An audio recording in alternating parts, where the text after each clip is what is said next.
Энэ манай нийслэл хотоо улсын маань нийслэл шүү дээ. За энэ яах вэ? Улсын маань нийслэлийн баруун суган сонгон найхан дүүрэг гэж бий. Зааддаг одоо бараг хамгийн олон хүнтэй дүүрэг гэх үү те. За тэр яах вэ?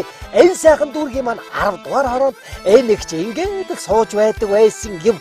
За тэр яах вэ? Энэ их хоёр хүүхэд харнаа. Бас залуудаа янзтай хүүхэн байсан шүү дээ. Цэрэн долгоор их чи маань. Гүй тэр нуруу, туруу, үс гэзэг гэж цэрэн долгоор их чи хэлдэг өгөөд хүн намайг сайхан явсан гэхэд үнэмшгүй. Харин залуу явсан гэхэд үнэмшин шүү гэж ирээд ярин шүү дээ. За тэр яах вэ? Ер нь эхчийн хувьд ирээдүй гэж байхгүй өнгөрсөн л гэж байгаа байхтай гэж бодож суутал 2005 он нэгэн урилга ирдэг байгаа.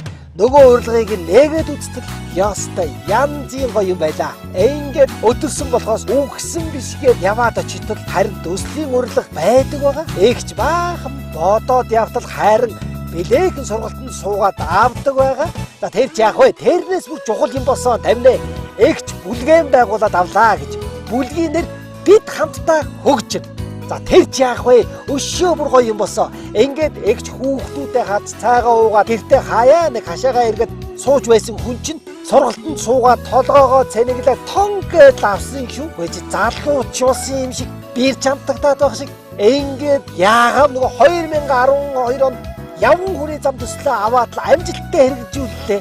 За тэр яах вэ? Тэрнээс бүр гоё юм болоод тавина. Барилгын ажил хийгээд тэр орсон орлогоноос багц хэрэгслэн аваад ялааны алуур галын хайж хоёр хоол цаашаа гэвтэн.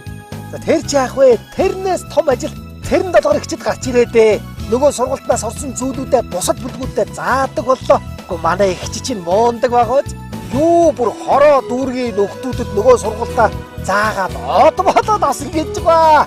Энэ зураг нь байна. За тэр бүр юу ч биш. 92 орооны ажилтнууд гээд боддоо бараг 100 хүн гэсэн үг шүү дээ.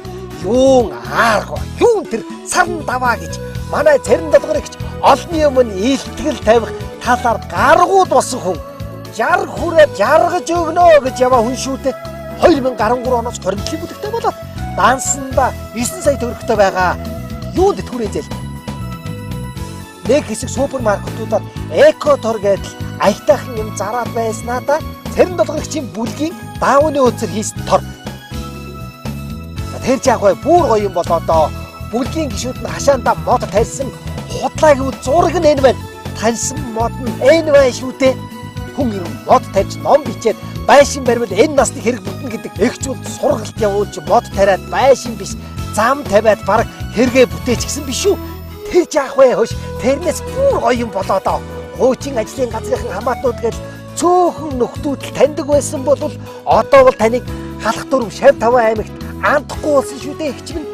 За тэр яах вэ? Хуучин хүнд ажиллаж явсан бол одоо сургалтандаа суугаад 10 гаруй хүнд ажил олгож цаана 10 айлыг хоолтой залгуулж яваа шүү дээ цэрэн долгоор ихч минь. За тэр яах вэ? Ихч одоо тоогооч авгаач төр үрэх болно гэж Ленин багш хэлсэн гэдэг шиг дүүргийнхээ дахин төлөвлөлтөнд орж ажиллаж байгаа. За тэр яах вэ? Бүр багыгаа дуустан гаргасан. Бүр гоё юм босоо тавина. Та нар нэрээ ороод үзсэн ч бол бид хамтдаа хөгжинэ гэд интернетэд байгаа да.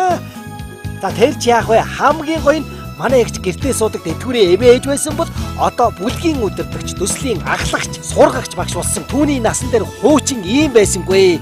Энэ жишээ бол зөвхөн нэг л юм. Өнөөгийн бидний дунд байгаа нэг нэгний амьдралын өөрчлөлт бүхэл бүтэн нэг шин тэм нэгтэй адил эерэг өөрчлөлт нэ.